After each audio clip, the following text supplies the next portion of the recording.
I booked the Airbnb in early 2016 while visiting a college friend who had moved to upstate New York for work.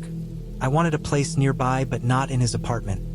Something quiet where I could sleep and leave early in the morning without bothering anyone. The listing showed a clean suburban house on a cul-de-sac, beige siding, trimmed hedges, snow pushed into gray piles along the curb. It was described as a spare bedroom, self-check-in, host away for the week. The price was low. The reviews were short and positive, written months apart, nothing recent enough to raise concern. I booked it without thinking much about it. I arrived late afternoon after a long drive. The neighborhood looked settled and ordinary. Lawns were dormant under patches of snow. A basketball hoop leaned over one driveway. No cars were parked on the street.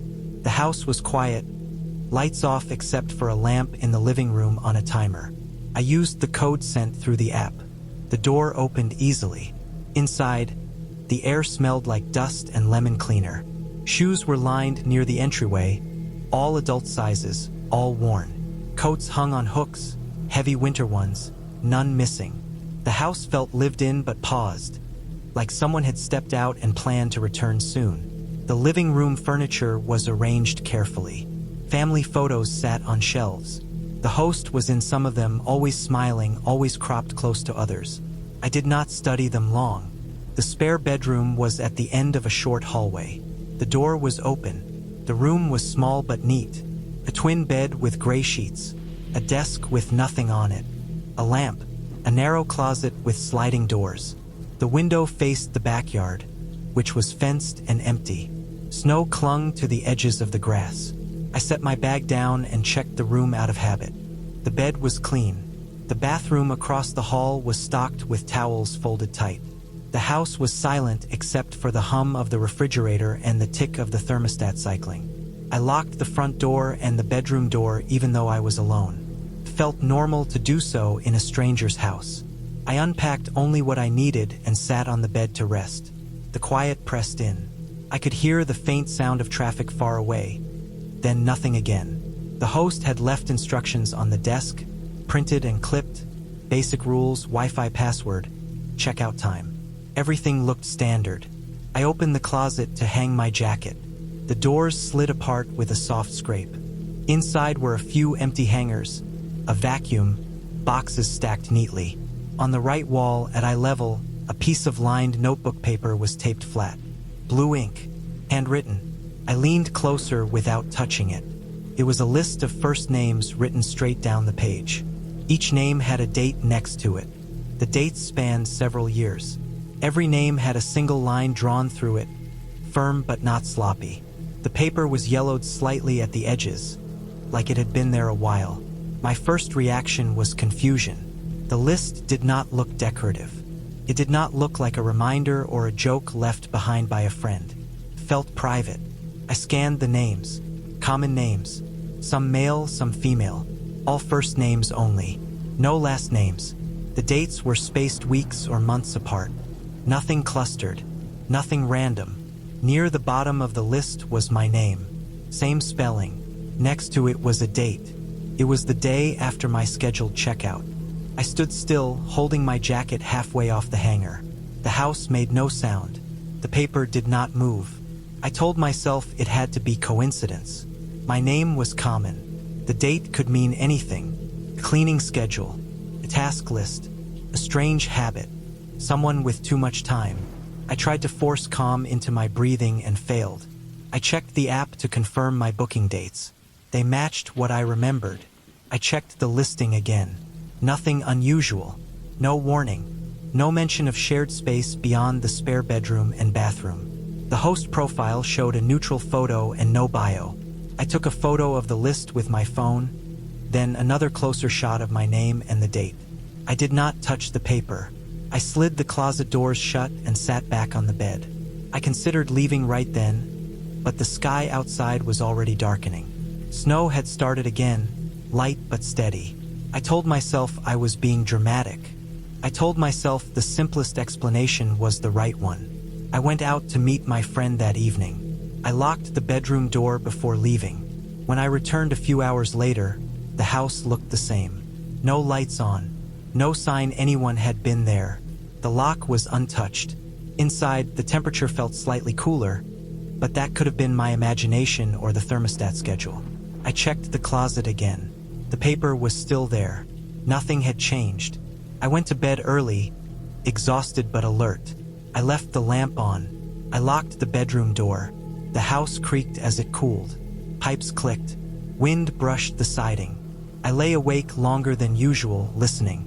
Sometime after midnight, I heard a soft sound at the door. Not a knock. A gentle pressure on the handle, testing it.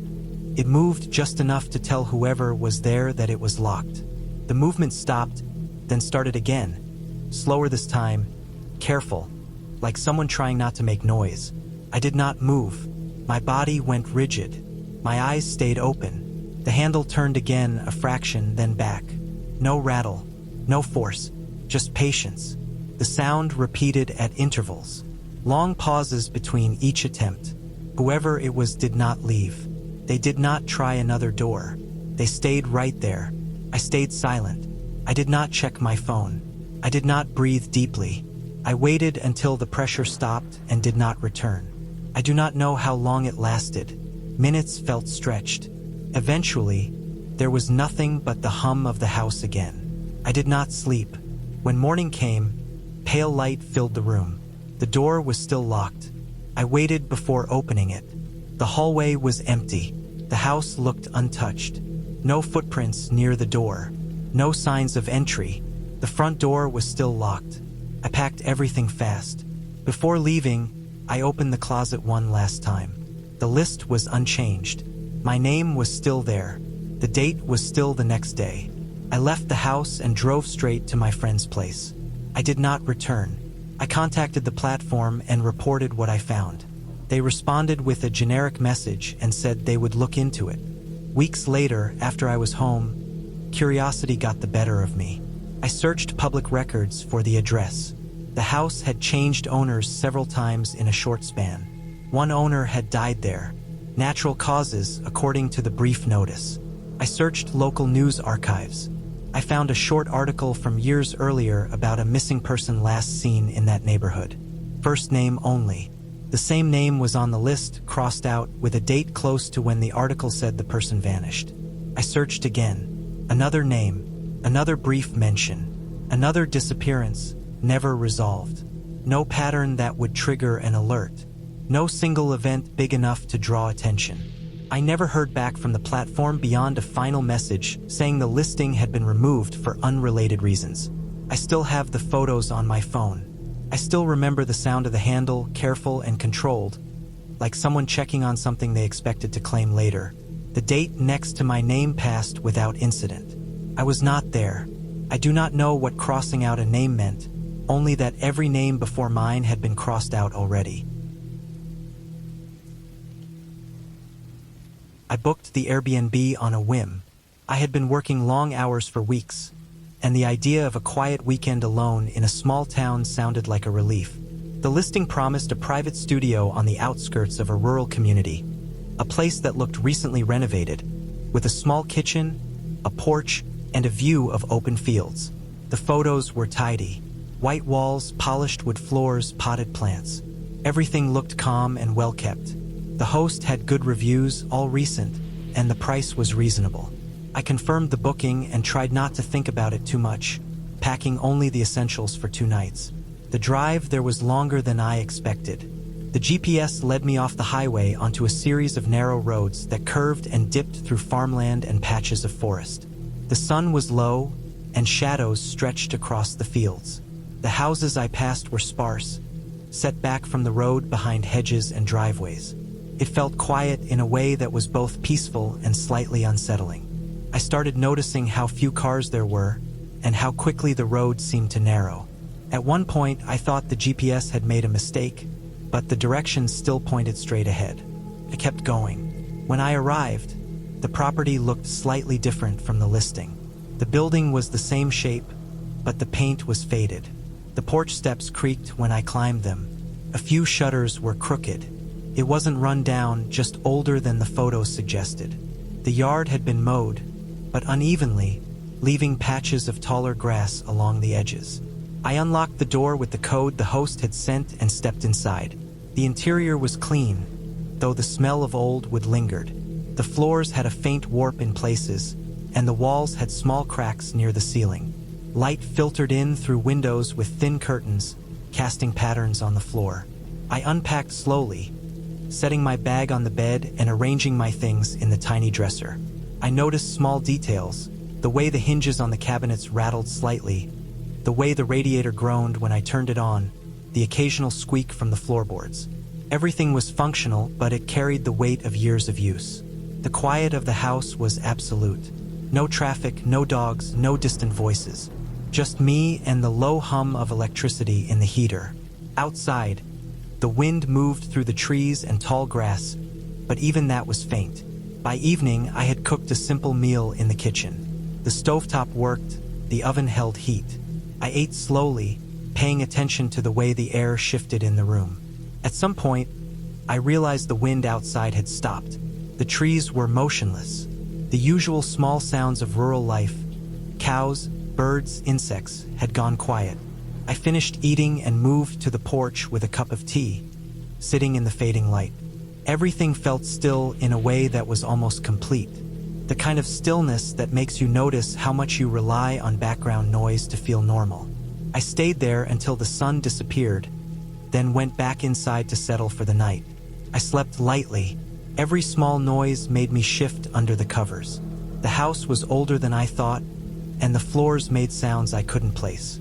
Around midnight, I woke to a faint scraping sound coming from the side of the building. I froze, listening. It was deliberate, slow, close to the edge of the porch. Not loud, but noticeable. I got out of bed and looked through the blinds. The yard was empty. Nothing moved. I told myself it was probably a branch rubbing against the siding, or perhaps a small animal. Still, I felt a lingering tension in my chest, the sort that comes from being alone in a place that doesn't quite match the picture in your head. The rest of the night passed in fragments of sleep. Every time I woke, I listened for movement. Every floorboard creak, every subtle shift of air seemed amplified. When morning came, I made coffee and opened the windows. Frost had formed on the grass, and the light was clear and cold. The house looked different in the daylight, less threatening, more ordinary. I walked the perimeter slowly, noting details I hadn't seen before. The way the porch supports leaned slightly, the faded paint along the eaves, a few footprints leading from the back of the property toward the field. They were small, almost childlike, and seemed old, pressed into the ground from before the frost. I tried to reach the host by phone, only to find no signal. Wi-Fi was weak, and the connection dropped multiple times. I sent a message through the Airbnb app, explaining that I had arrived safely and asking a few questions about the kitchen. The app lagged, showing the message as sent, then never received. I left it, figuring the host would respond later. The second night, the stillness outside was even more noticeable. The wind shifted, but no trees moved. No birds called. It felt like the surrounding landscape had been paused. I stayed inside, reading, checking the windows periodically. There were small signs that someone or something had been around. Footprints near the edge of the porch, the slight disturbance in the dirt by the garden. Nothing threatening, nothing aggressive, but enough to make me uneasy. I locked the door carefully and checked the windows. Everything was secured. In the morning, I packed efficiently. The small studio was tidy, and I left it as I had found it. I walked around once more, paying attention to every detail. The uneven stones along the porch, the pattern of frost in the grass, the way sunlight hit the side of the building. Nothing had changed, but the stillness lingered, heavy and noticeable. I drove away slowly, keeping my eyes on the road, waiting for any sign of activity behind me. None appeared. The narrow roads eventually opened to larger highways, and the normal sounds of traffic and farmland returned. The tension eased gradually. After returning home, I checked the Airbnb listing again. It had been removed. The host account no longer existed. The reviews and pictures had vanished. I contacted support, but they could only confirm that the booking had gone through and that payment had been processed. No one could explain the discrepancy between the listing and the property I had stayed in. I concluded that it had been an older property that someone had rented temporarily, perhaps without maintaining the online account properly. No crime, no danger, just the experience of being somewhere isolated and older than expected. The lack of contact, the removed listing, and the quiet of the surroundings combined to make it feel unnerving. But in the end, it was simply a place out of sync with the modern world. The memory stayed with me, not as fear of supernatural events, but as the sensation of being alone in a place that demanded awareness. It made me notice the small sounds, the weight of stillness, the textures of floors and walls, the subtle ways old structures shift over time. I realized that the unnerving part wasn't something chasing me, but the absence of noise, the certainty that I was somewhere entirely removed from ordinary life. When I think back, I understand it clearly now. The cabin was real. The experience was real. The feeling of being out of step with the world around me was real, and that alone was enough. I rented the place during a road trip in October 2019, somewhere in western Pennsylvania, because it was cheap and close to the highway. I had been driving since before sunrise and wanted a shower, a bed, and silence. The listing called it a cozy basement suite. The photos showed a clean couch, a small table, a narrow window at ground level, and a bathroom with new fixtures. Nothing looked strange. The reviews were short and positive. People mentioned how quiet it was and how responsive the host seemed. The house sat back from the road behind a row of bare maples. It was a normal split level with vinyl siding and a wide driveway. The host had sent instructions to let myself in through a side door. By the time I arrived, it was already dark.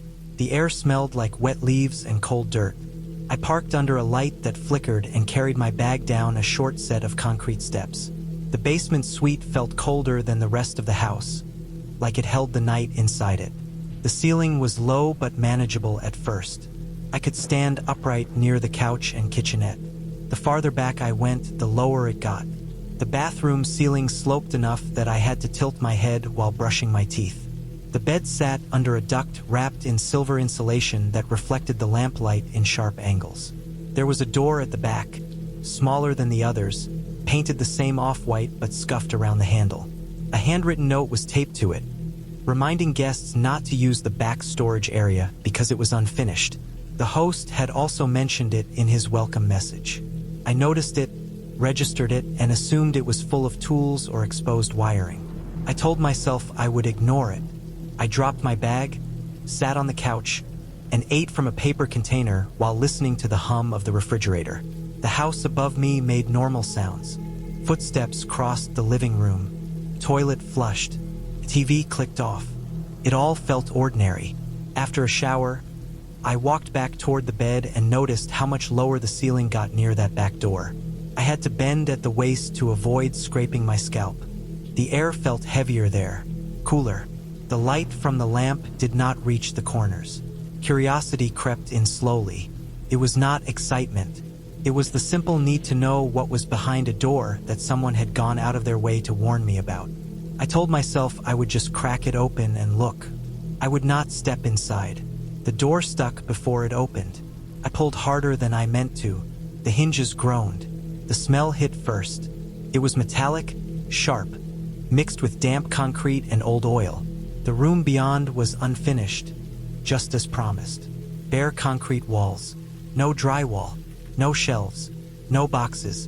The ceiling dropped even lower, forcing me to crouch just to see past the doorway. The floor was smooth in a wide circle, darker than the rest. Not stained, worn, like something heavy had moved over the same path again and again. The circle was tight, no more than 6 feet across. The rest of the floor was dusty, with footprints that did not match my shoes. I did not step in. I leaned forward, holding the door, and scanned the room. There were no tools, no stored furniture, no reason for the space to exist like that. A single bulb hung from a wire, turned off. The air felt stale, like it had not been exchanged in a long time. I closed the door and locked it, more out of reflex than thought. I stood there for a moment, bent over, listening. The house above me was quiet now. The refrigerator hummed. The ducks ticked as they cooled. I went to bed with the light on. Sleep came in short pieces. Every time I drifted off, I felt the weight of the ceiling pressing down. Around 1:30 in the morning, I woke fully, alert in a way that felt physical. The room was silent except for my own breathing. I lay still and listened. That was when I heard it. Breathing that was not mine. Slow, nasal, close to the floor. It did not come from the walls or the ceiling. It came from behind me, near the back of the suite. It sounded like someone trying to breathe quietly through a blocked nose. I did not move. I did not turn my head. I counted my breaths and tried to decide if the sound matched them. It did not. It stayed steady when I held my breath. It paused when I shifted slightly, then resumed, slower, heavier. My mind ran through explanations. Pipes, air moving through the ducts, the house settling. None of them fit the rhythm. None of them explained how close it sounded.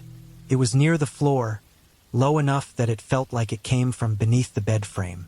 The breathing moved, not closer, sideways, like someone crawling. I stayed frozen until my muscles ached.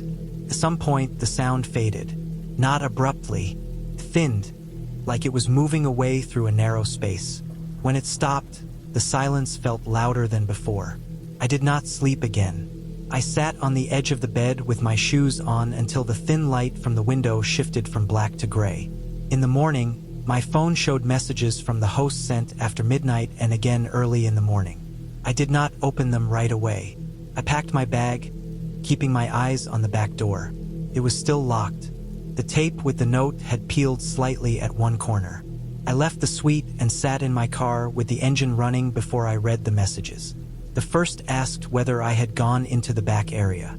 The second warned me not to upset what stayed there. There was no joke in the tone. No apology. No explanation. I did not respond. I drove away and stopped at a diner an hour down the road. I stayed there until my hands stopped shaking. Over the next few days, the details rearranged themselves into something that made sense. The worn circle on the floor was not from an animal. It was too even, too deliberate.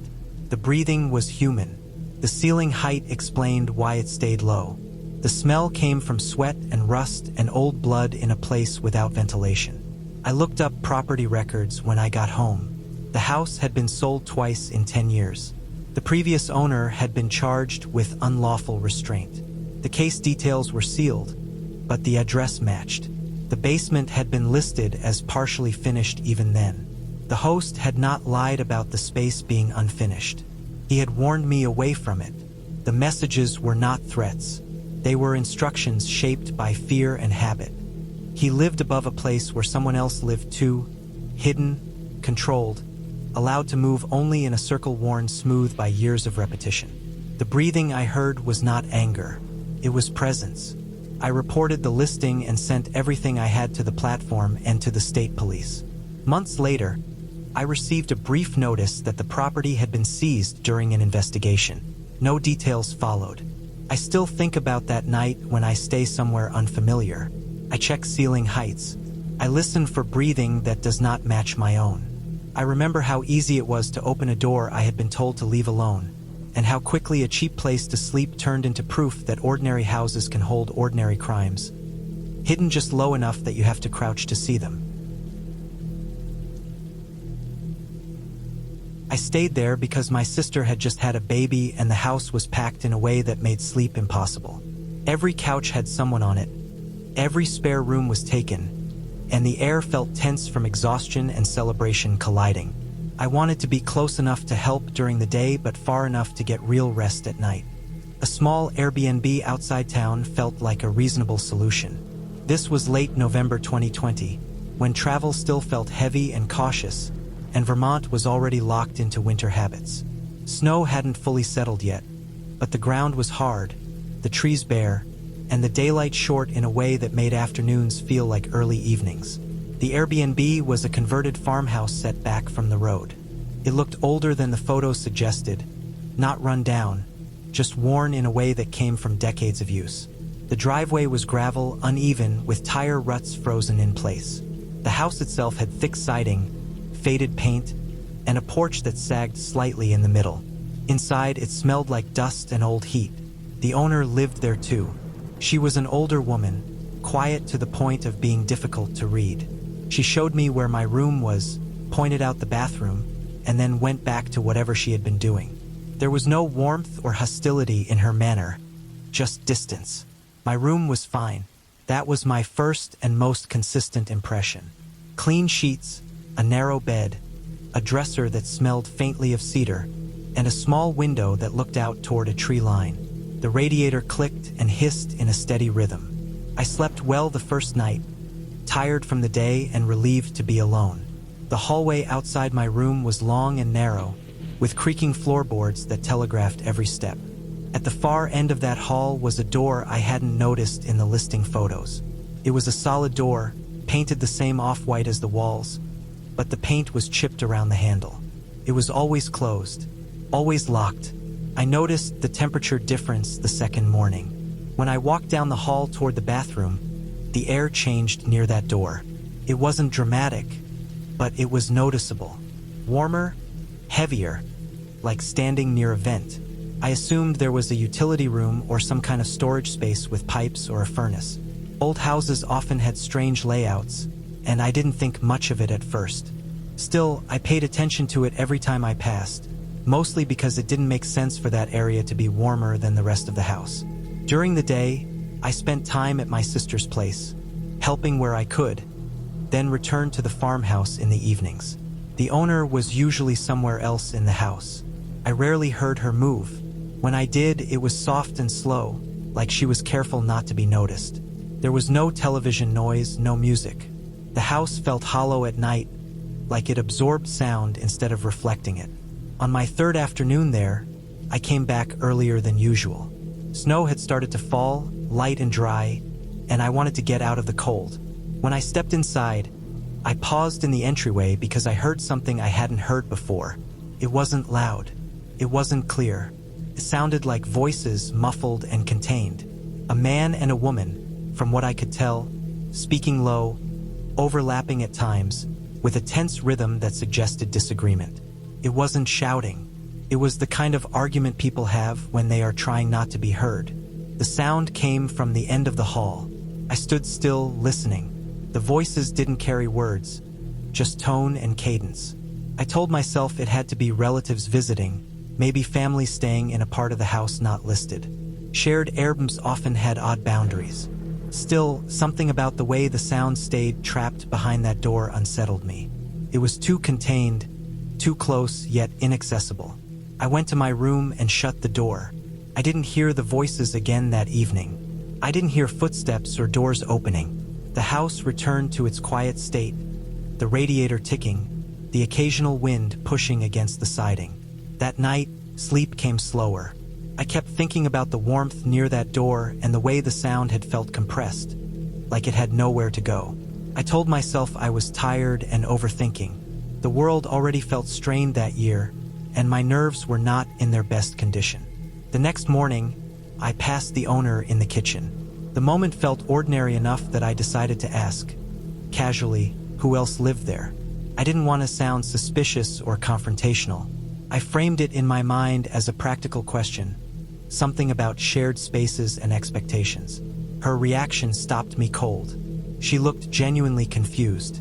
Not defensive, not evasive, just confused, like the question didn't fit into her understanding of the house. She shook her head slowly. Her answer was brief and final. No one else lived there. Not anymore. Not since before. She didn't expand on it. She didn't ask why I was asking. She simply turned back to what she was doing. I went back to my room with a tight feeling in my chest. I replayed the sound in my head, trying to convince myself it could have been pipes, or the radio, or voices from outside carried strangely through the walls. None of those explanations sat right. The sound had been too specific, too human. For the rest of my stay, I avoided the end of the hall. I took shorter routes. I moved carefully. The warmth near the door remained constant. I never heard the voices again, but that didn't make me feel better. It made me feel watched, like whatever had happened had adjusted to my presence. On my last morning, I packed early. The house felt different, heavier, as if it knew I was leaving. When I stepped into the hall with my bags, something caught my eye. The door at the end of the hall was no longer intact. The lock was broken. The wood around it was splintered outward, jagged and raw, as if something had forced its way out. The damage looked fresh. Pale wood showed through the paint. There were scratches along the frame, deep and uneven. I stood there longer than I should have. I didn't touch the door. I didn't try to open it. The explanation came together slowly, unwillingly. Later, after I left and had time to think, I looked up public records for the address. Took effort, but the information was there. The farmhouse had been the site of a domestic incident years earlier. A couple had lived there with the owner. It ended badly. Police reports described prolonged arguments, isolation, and eventually violence. The man had been arrested after forcing his way out of a locked room where he had been confined during a dispute that escalated beyond control. He died months later, unrelated but documented. The woman moved away. The room at the end of the hall had been sealed and repurposed as storage, then locked permanently. The warmth came from old heating pipes rerouted to that space. The voices I heard were likely from a radio left on inside, triggered by a timer or motion sensor the owner used to discourage curiosity, or possibly the sound carrying from another source through the old walls. Stress and suggestion filled in the gaps. The broken lock made sense too. The owner had likely decided to finally remove the door after years of avoiding it, and the damage was from forcing it open from inside during renovation. Nothing supernatural had happened. No haunting, no presence. Just a house with a past that hadn't been fully dealt with, and a woman living alongside it in silence. I checked out without incident and drove back to my sister's house, where the noise and chaos felt comforting in comparison. The farmhouse stayed with me longer than I expected, not because of fear of the unknown, but because of how easily ordinary structures can hold the weight of things people choose not to talk about. We booked the place in early June of 2015 because everything else within an hour of the festival had filled up. It was a small music festival held on farmland in rural Tennessee, the kind with one main stage, dusty parking fields, and people camping out of pickup beds. The listing photos showed a low brick motel stretched in a straight line, one floor, doors opening directly to a gravel lot. The description called it renovated, though the pictures showed more paint than renovation. The price was low, the reviews were thin but positive, and the host wrote back quickly. He said we would have the whole building to ourselves that weekend. That promise mattered. We wanted a quiet place to crash, shower, and sleep. The drive there took us off the highway onto narrower roads lined with cattle fencing and long stretches of trees. The motel sat back from the road behind a sagging sign that still showed its old name. Letters missing, a vacancy panel permanently flipped to no. The gravel lot was wide and empty when we arrived, heat rising off it in waves. The building looked older in person. The brick was dark with age. The doors were metal, repainted too many times. The curtains inside our room were thick and yellowed, pulled shut even though no one else was around. The check-in was simple. A lockbox, a code, a key. Inside, the room smelled like cleaner laid over something musty. The bedspread was thin. The air conditioner rattled when it kicked on. The ice machine stood at the far end of the building under a rusted awning, unplugged with its cord coiled on top. I noticed it because the sign above it promised ice, but the plug hung loose. It looked dead. That first night we came back late, tired, ears ringing from music, skin gritty with dust. The lot was still empty. We showered, ate snacks, and fell asleep fast. Sometime before dawn, I woke to light moving across the ceiling. Headlights swept past the window, slow and close, then faded. I assumed someone had pulled into the lot by mistake and left. A minute later, I heard a car door open, then close, then another. The sounds were clear in the quiet. The air conditioner cycled on and off. I lay there waiting for footsteps, voices, something that would explain it, but nothing followed. I fell back asleep. The next night it happened again, almost the same time. Headlights passed the window, closer this time, bright enough to show the uneven texture of the curtains. Doors opened and closed. I heard the dull clack of metal on metal, the sound of motel room doors being shut carefully, not slammed. Then, under it all, a low mechanical hum started up and kept going. Took a moment to place it. It was the ice machine. It was running steadily, the sound traveling down the concrete walkway and into our room. I remembered the unplugged cord and sat up, listening. The hum did not stop. It ran for a long time, then cut out abruptly. In the morning, the lot was empty again. No tire marks stood out on the gravel. The ice machine was silent, cord still unplugged. I touched the metal side and it was cool, not warm. It felt wrong in a way that was hard to name, like noticing a clock ticking when you know it has no batteries. We went to the festival that day and tried not to think about it. The place was crowded and loud and normal. When we came back in the afternoon, there was a piece of paper on the floor just inside our door. It was folded once. The handwriting was uneven, written with a pen that pressed too hard. It apologized for the noise and said the people responsible would leave soon. There was no name, no explanation of who they were. The paper felt handled, creased more than once, as if it had been carried in a pocket. I checked the other doors as we walked to the car for ice. All of them were shut. Some had curtains drawn, others open to dark rooms with furniture covered in sheets. One door, the room directly next to ours, had a deadbolt engaged from the outside. The knob was clean, but the bolt plate showed fresh scratches. It was not the kind of lock meant to be set from the hallway. That night, we did not stay out late. We came back before midnight and left the lights on. The lot stayed empty until early morning. Then the headlights came again. This time there were more of them, at least 2 vehicles. They moved slowly, sweeping the building, pausing near the room with the deadbolt. Doors opened and closed. The ice machine started up again, louder this time, the hum joined by the clatter of ice dropping. It ran for nearly an hour. I lay awake counting the sounds, trying to map them in my head. No voices carried, but there was movement. The vehicles left before dawn. When the sun came up, the lot was empty. The ice machine was unplugged and quiet. The room next door was still bolted from the outside. We packed that morning. The note sat on the table between us, folded and unfolded so many times the crease had softened.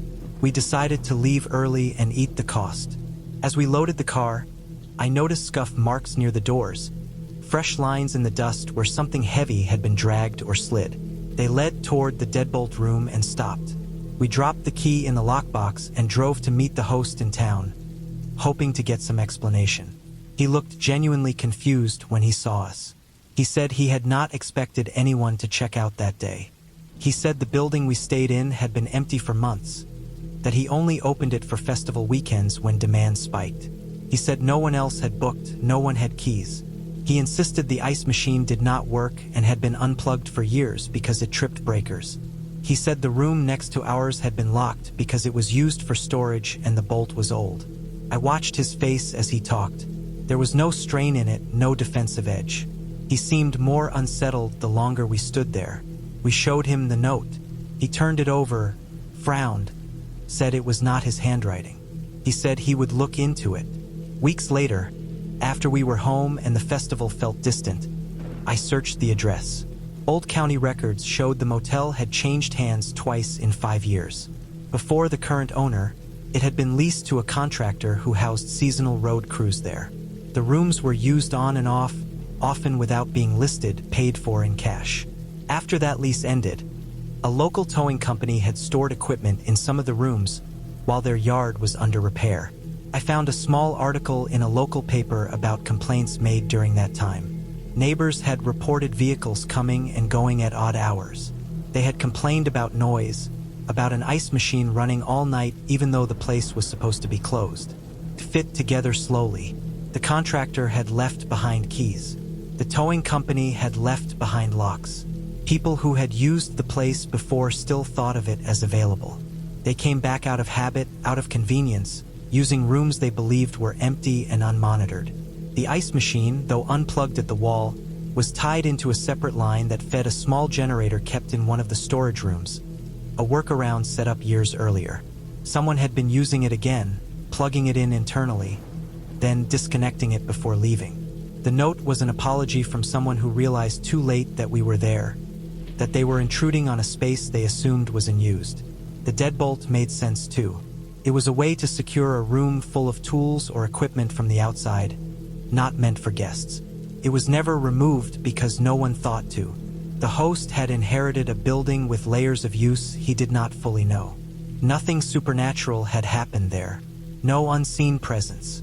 Just people moving through a place that had not fully stopped being what it used to be. Still, when I think about those headlights and that hum in the dark, about the feeling of being watched without being acknowledged, it unsettles me. We were not meant to be there at the same time as them. We crossed over into a routine that was never explained to us, and for a few nights we slept inside someone else's habit. We booked the cabin because it was cheap, remote, and available on short notice. 4 of us were flying in from different places for a weekend bachelor trip, and the plan was simple. Drink, grill, hike a little, and stay off our phones. The Airbnb listing said, near the Monongahela National Forest, which sounded right. Mountains, trees, space. The photos showed a clean log cabin with a porch, a fire pit, and nothing else around it. No neighbors in sight. That was part of the appeal. What should have been the first warning was the address. We didn't get it until the morning of check-in. Not a street name, just coordinates and a note saying to follow GPS but expect limited service. We met up in Pittsburgh and drove south together in one SUV, stopping for supplies because the listing mentioned no nearby stores. As we got closer, the signal dropped in and out. The GPS kept recalculating, sending us off the highway onto smaller roads, then smaller ones. Pavement turned to patched asphalt. Patched asphalt turned to gravel. Gravel turned to dirt. The road narrowed to the point where branches brushed both sides of the car. No signs, no mailboxes, no tire tracks except our own. The GPS rerouted twice more, each time adding distance instead of subtracting it. At one point, it tried to send us down what looked like a private driveway with a rusted gate half open. We kept going because turning around would have meant backing up for almost a mile. When the cabin finally came into view, it didn't look like the photos. The structure was the same, but everything felt older. The logs were darker and uneven, clearly hand-cut. The roof sagged in the middle. The porch leaned just enough to notice. The windows were smaller than they had looked online, thick glass set deep into the walls. The place sat in a clearing carved out of dense woods, with no visible road beyond the one we were on. The forest pressed in close, quiet and heavy. There was no cell service at all. Not one bar. We unlocked the door with the code from the app and stepped inside. The smell hit first. Old wood, dust, cold air. The interior was clean but dated. Furniture that had been sturdy once but had seen decades of use.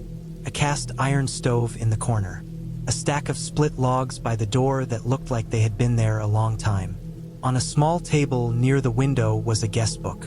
Thick, leather-bound, the kind cabins used to have. We flipped through it while unpacking. The first pages were full. Names, dates, comments about fishing and hiking. The writing styles changed over the years. Pens replacing pencils, jokes getting shorter. Then the entries stopped. The last one was from October 2016. Nothing after that. The rest of the pages were blank. That didn't line up with the listing. The Airbnb page had shown reviews from the past year. We assumed the host had switched platforms at some point and just left the book out. Still, it stuck in my head. The first evening passed without much happening. We cooked, drank, and watched the light fade through the trees. The woods didn't sound the way I expected. No constant insects, no background noise, just occasional movement far off, branches shifting, something moving and stopping. We'd all grown up hunting. We knew animal sounds. This felt different, not threatening, just controlled. After midnight, the temperature dropped fast. Frost formed on the porch railing. We put out the fire and went inside. I took the couch near the window because I planned to stay up a bit longer. The cabin creaked as it cooled, wood popping softly. Around 1 in the morning, I noticed movement outside the window. Not close, just beyond the tree line. Something was circling the clearing. The steps were heavy and slow, too steady. Each footfall spaced evenly, crunching frost and leaves. It didn't rush or stumble. It moved like it knew the ground. I watched the dark shapes between the trees, expecting to see a deer or a bear. It never came fully into the open. It stayed just far enough back to remain a shape instead of a form. The sound continued for a long time. Long enough for the rhythm to sink in. Long enough for me to realize it wasn't on 4 legs. The steps didn't have the stagger or sway of an animal. They were deliberate, measured.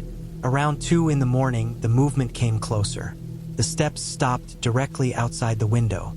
The moon was high enough to cast light across the clearing. For a moment, nothing happened.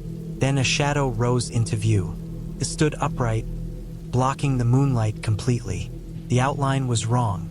Too narrow at the shoulders, too long through the torso. It stayed there just long enough for me to register the shape, then dropped back down and moved away. I didn't wake anyone. I stayed still until the sound faded back into the trees. Sleep came in short bursts after that. Morning light changed everything. The cabin looked less threatening in daylight, just old and isolated. Frost covered the ground. We stepped outside and saw the tracks immediately. They circled the clearing in a wide loop. Bare footprints pressed into the frost and dirt. Long, narrow, human-shaped but stretched, the toes too long, the heel too thin. The stride was consistent, almost measured with a ruler. They didn't wander. They followed the edge of the clearing, stopping near each window. At the couch window, the prints came right up to the glass. One set stopped there longer than the others, deeper impression where weight had shifted. We searched the area around the cabin. No other tracks, no vehicle marks, no sign of where the footprints came from or where they went. Just the circle.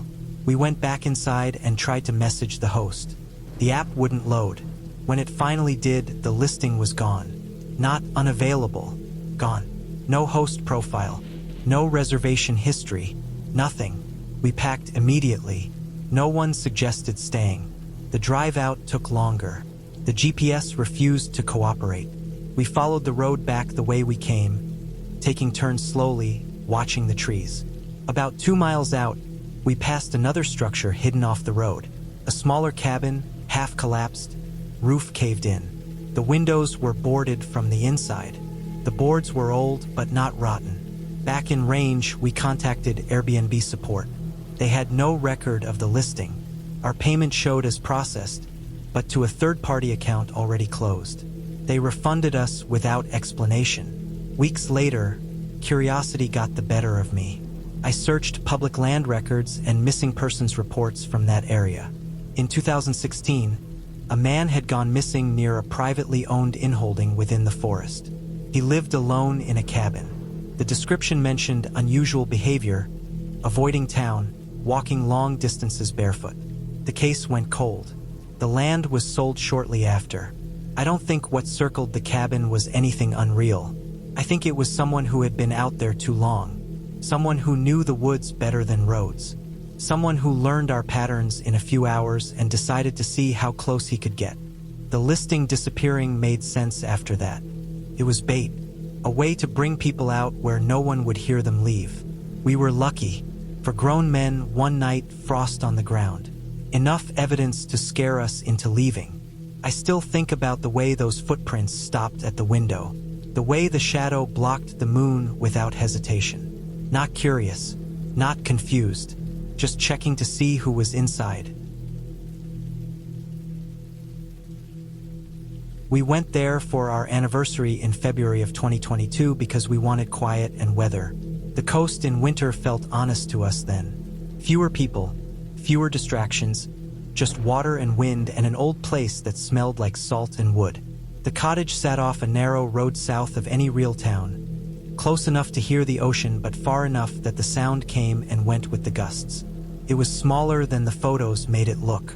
Single story, low roof, weathered shingles darkened by years of rain. The listing talked about charm and history and modern upgrades. It leaned hard on the upgrades: smart locks, a controlled heat, automated lighting, remote host, everything managed from out of state. That last part felt fine at the time. We liked the idea of being left alone. No check-in, no greeting, no one stopping by. The key code worked. The door closed behind us with a heavy sound that carried through the house. Inside it was clean and cold. The floors creaked the way old floors do, not loudly, just enough to notice. The windows rattled when the wind came off the water.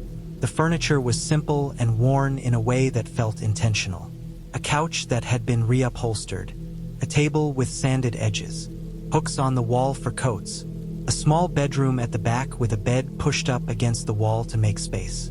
The storm started that night, not suddenly, but with a steady rise in noise. Rain tapping the roof, then pushing against it. Wind sliding along the siding. The kind of weather that makes a building feel alive, shifting and flexing. We cooked a basic meal and ate early. The power flickered once but stayed on. The heating worked too well. Warm air poured from the vents and dried the room until our skin felt tight. I adjusted it down in the app and it responded right away. We went to bed earlier than usual. The dark came fast and the sound outside filled the silence. I remember checking my phone before putting it on the nightstand. The time mattered later. At 11:07 p.m., everything changed at once. All the doors locked. Not just the front door, but the back, the small side door near the kitchen, even the bedroom door. The sound came from every direction. A series of sharp clicks and dull thuds, close together, like a wave moving through the house. Right after that, the lights shut off. No flicker, just gone. The darkness felt thicker than it should have. The heating system roared to life at full power. Hot air rushed through the vents with force, louder than before. It felt aggressive, like the house was being filled against our will. I grabbed my phone and saw the app refresh. Controls grayed out, unresponsive. I assumed a glitch, a bad update, a storm-related hiccup. That explanation fit, and I held onto it. Then we heard footsteps outside. They were slow and uneven, moving through wet grass and gravel. No shoes. The sound was wrong for boots or sneakers. It was soft and deliberate, with a pause between each step. The wind carried it in and out, but it stayed close, circling. The rain hit harder, slanting against the windows. I moved to the front window and pushed the curtain aside just enough to look. The yard was a mess of dark shapes. The grass bent flat in places. The path to the road glistened with water. I saw nothing moving, but the sound kept going, passing from one side of the house to the other. I checked the app again and tried to message the host. The messaging option was gone. Not disabled with an explanation, just missing, as if it had never been there. The help section loaded slowly, then not at all. The cell signal was weak and dropped often. The Wi-Fi still showed as connected, but nothing updated. The heating kept running. The air became stifling. Sweat formed along my back and neck. The windows fogged, then cleared, then fogged again. The footsteps stopped near the back wall. There was a long pause. I expected a knock or a scrape or something to mark the end of it. Nothing came. After a while, the sound moved away, fading into the wind and rain. The lock stayed engaged. The lights stayed off. The heat stayed high. We sat awake until exhaustion took over, the storm grinding on without rhythm. Morning came gray and heavy. The power was back. The locks were open. Every door stood unlocked, as if nothing had happened. The app worked again. The temperature setting showed normal. No alerts, no logs, no record of the night. Outside, the yard looked different. The storm had rearranged it. Branches lay scattered near the fence. Sea foam clung to the low spots. Near the edge of the property, close to where the land dipped toward the beach, something caught my eye. Clothes lay folded on the grass. They were neatly stacked, as if placed there with care. A shirt, pants, underlayers, all damp but not soaked. Clean. No sand ground into the fabric. No tears. No blood. The colors were muted and ordinary. Not beachwear. Not something someone would discard on a whim. They looked recent. I felt a tightness in my chest that had nothing to do with the cold. The tide had come up high overnight. The yard bordered a narrow strip of land that flooded during storms. Debris washed up there sometimes, bits of rope, driftwood, trash. I told myself the clothes came from the water, caught on something, folded by chance. That explanation made no sense, and I knew it. Fabric does not fold itself. Water does not stack garments. We packed early. The charm was gone. The house felt smaller in daylight, more worn, less intentional. I checked out through the app and left a neutral review that said nothing. On the drive home, I replayed the night over and over, trying to fit it into something reasonable. The explanation came later, not all at once, but piece by piece. A week after we returned, I searched public records for the address. The property had changed hands twice in 5 years. Before the current owner, it had belonged to an estate. The previous occupant had lived there alone and died during a winter storm. The details were sparse, but one line stood out. A caretaker had been hired remotely to manage the property during renovations. Local, paid in cash, no formal contract. I dug deeper. Coastal towns keep quiet records, but they keep them. There had been reports of a transient man seen near several rental properties during storms, using unlocked homes for shelter. He had a habit of removing wet clothes to dry, folding them carefully, leaving them behind. He avoided confrontation. He moved slowly due to old injuries. He was known to walk barefoot even in winter. The automation explained the rest. The caretaker had been given administrative access to the smart systems during the renovation period. That access had never been fully revoked. During storms, when power and internet became unstable, the system defaulted to preset routines. Lockdown mode at night, heating to prevent pipe freezing, lights off to conserve power. The caretaker knew the schedules. He knew when the systems would lock and unlock. He knew which properties would be empty. He had been outside that night, caught in the worst of the weather, unable to get inside once the locks engaged. The clothes in the yard were his, removed to dry, folded out of habit, left behind when daylight made staying dangerous. The host never responded to my follow-up message. The listing disappeared a month later. The cottage went dark, then came back online under a new name, with new photos and fewer details. I still think about the sound of bare feet moving through wet grass, slow and patient, waiting for the house to open again. My girlfriend and I rented the place in March of 2018, just outside Sedona, because we needed quiet and distance after a year that had worn us down in small, constant ways. Work changes, family issues, money stress. Nothing dramatic, just enough pressure to make us feel like roommates instead of partners. The listing showed a low, modern house set back from the road, glass-facing red rock formations, pale concrete floors, clean lines, no clutter. It looked like a place designed to make people breathe slower. The drive-in felt right. The air was dry and cool. The sky had that wide desert clarity that makes distance hard to judge. The house sat alone at the end of a dirt spur, not far from other properties but angled so none were visible. When we unlocked the door, the first thing I noticed was how quiet it was inside. Not the good quiet, but the kind that presses against your ears. No hum, no ticking, no distant traffic. On the kitchen counter sat a thick stack of printed pages clipped together. A rule book. I expected a couple of sheets. Wi-Fi info, trash pickup, checkout steps. This was much more than that. 22 pages, numbered, with headings and subpoints. The first few were normal. Shoes off indoors. No food in the bedrooms. Quiet hours after 9. Then the tone shifted. Windows mentioned by direction instead of room names. Specific instructions tied to time of day. Warnings framed as safety notes, but without explanation. I told myself it was just an anxious host who had learned the hard way. Desert properties deal with animals, weather, power issues. People write rules when they have been burned before. Still, I kept flipping through the pages longer than I meant to. Certain instructions stood out because they were so precise. One window was not to be opened after sunset. A utility room was not to be entered at night. If sounds came from inside that room, they were to be ignored. Lights were to stay on in the living area after dark, even if we went to bed. The host messaged us not long after we arrived. A welcome note, followed by a check-in asking if we were settled. Then another asking if both of us were inside. I assumed it was a clumsy security concern. Remote property, expensive finishes. Later that evening, another message came asking if the interior lights were on. I felt watched in a vague way, not through cameras, but through attention. The first night passed without incident. We cooked, talked more than we had in months, sat on the patio while the rocks turned dark red and then black.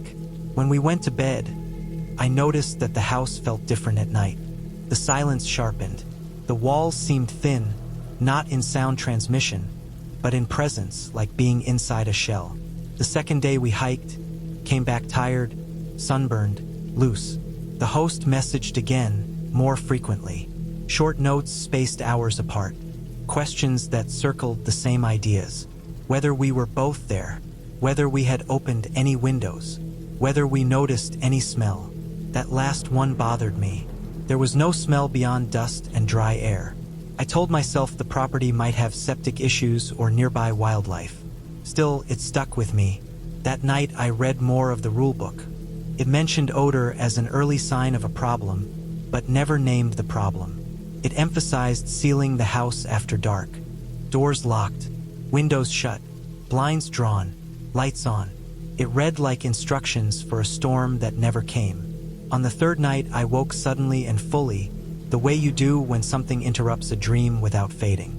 I checked my phone out of habit. The time was 3:40 in the morning. I lay still, listening. At first, there was nothing. Then I heard a slow, deliberate sound from outside the bedroom wall. Not an animal scramble, not wind, something soft and paced, moving along the exterior surface. It sounded like fingers being drawn across stucco, testing texture, pressure changing slightly as they moved. My body went tight. I did not wake my girlfriend. I focused on the sound, trying to place it. Traveled horizontally, paused, then continued. It did not hurry. It did not scrape. It felt intentional. I opened the rental app, not because I thought it would help, but because I needed something solid. A new message sat there, timestamped 1 minute earlier. The host had written a short instruction telling us not to respond and to stay where we were. No explanation, no greeting, just that. The sound continued for another minute, then stopped. The silence after felt louder than the noise had been.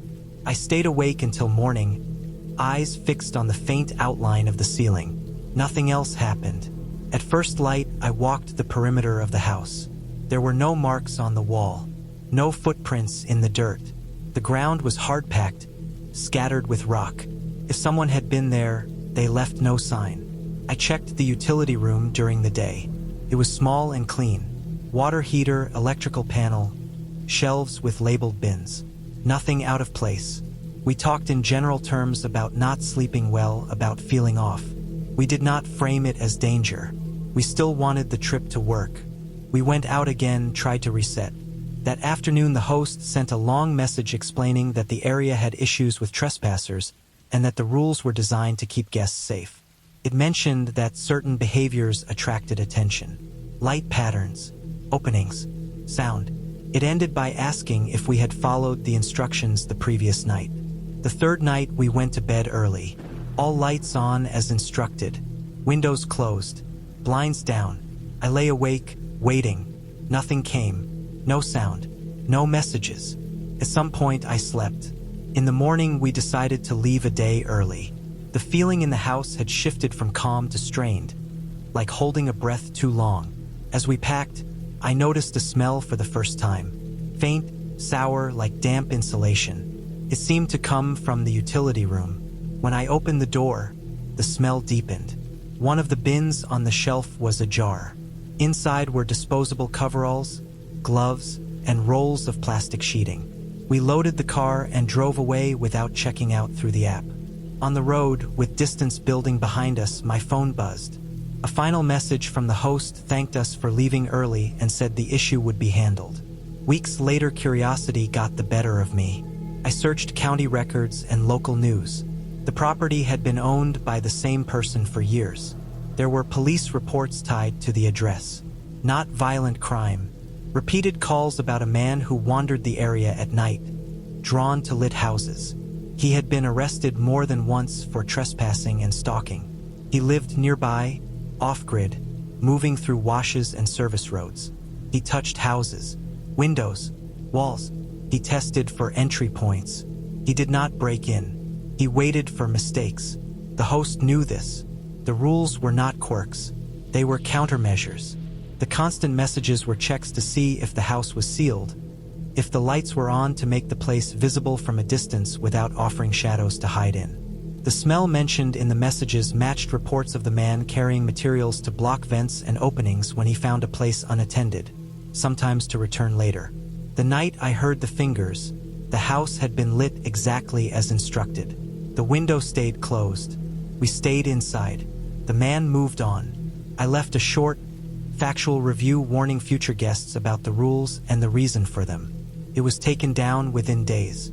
The listing stayed active. Beautiful photos, red rock views, minimalist design, a long rulebook waiting on the counter for the next couple who needed to reconnect and did not yet know what attention feels like when it settles on a place in the dark.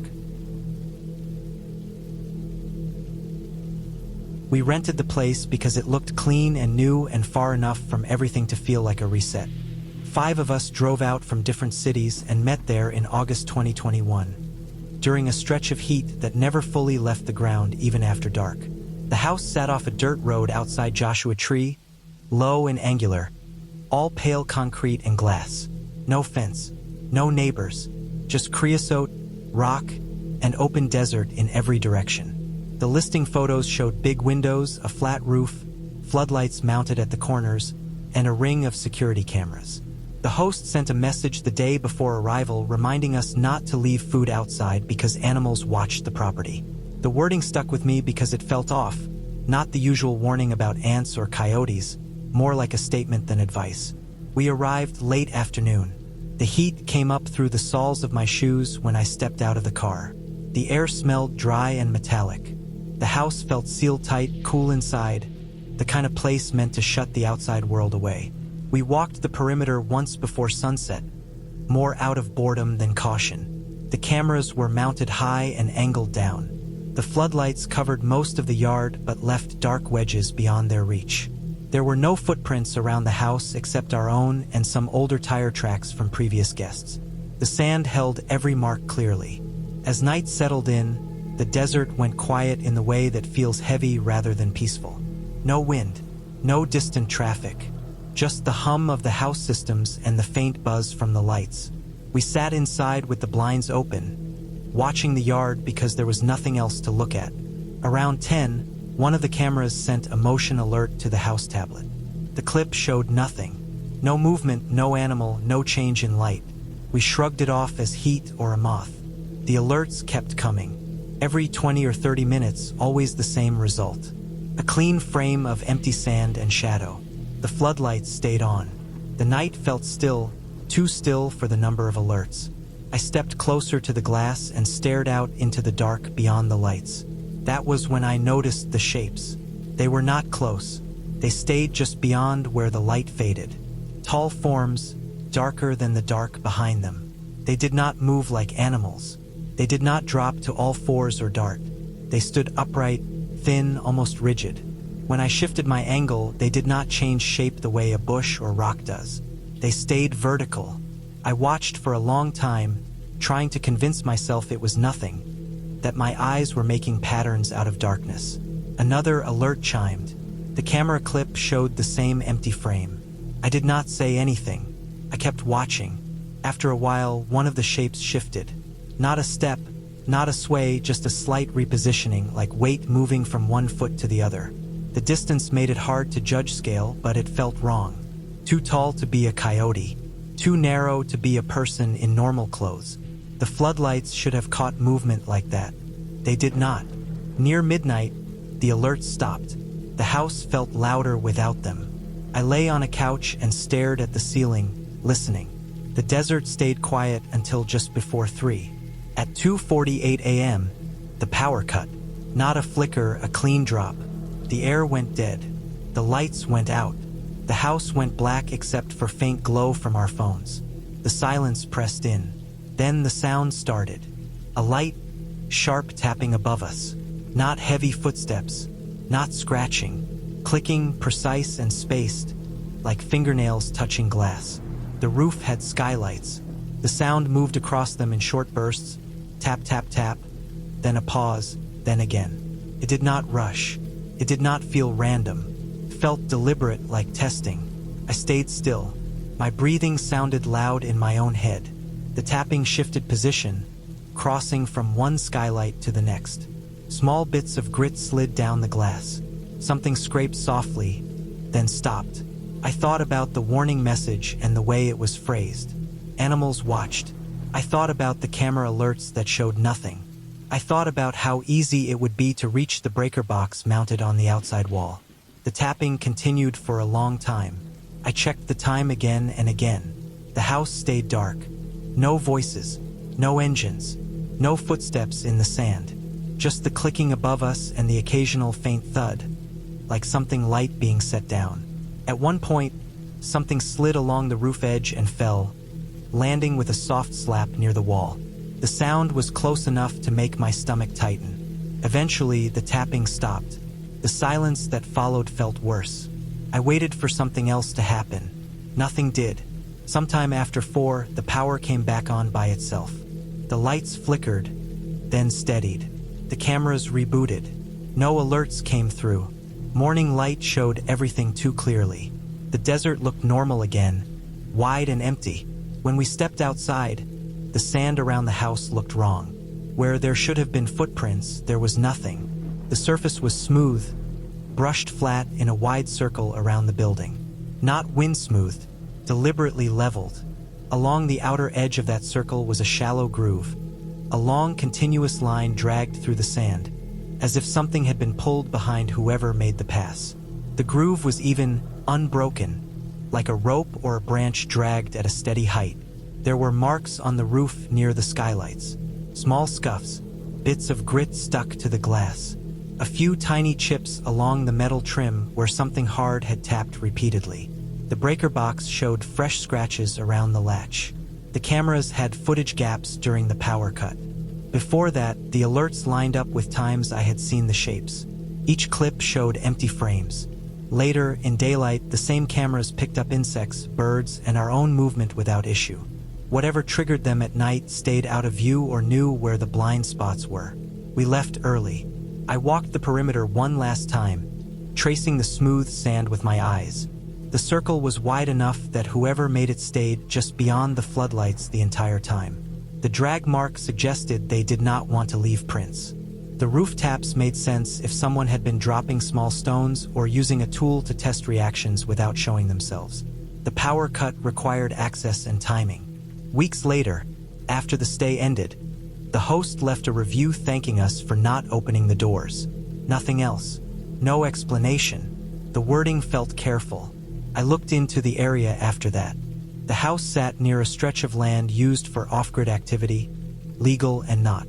Survey crews sometimes worked at night to avoid heat. Poachers moved through quietly and erased tracks. People living rough in the desert learned where cameras could not see. The tall silhouettes made sense if they were people wearing packs, standing still to judge whether the house was occupied. The cameras triggering without images fit with motion sensors reacting to heat changes or movement just outside their field. The clicking on the roof fit with small stones tossed to test response. The sand smooth flat fit with someone who did not want evidence left behind. What stayed with me was not fear of something unknown. It was the certainty that someone had been there for hours, close enough to touch the house, careful enough to leave almost nothing, patient enough to wait in the dark and see what we would do. The desert had not been empty at all. It had been watched, and we had been the thing being observed.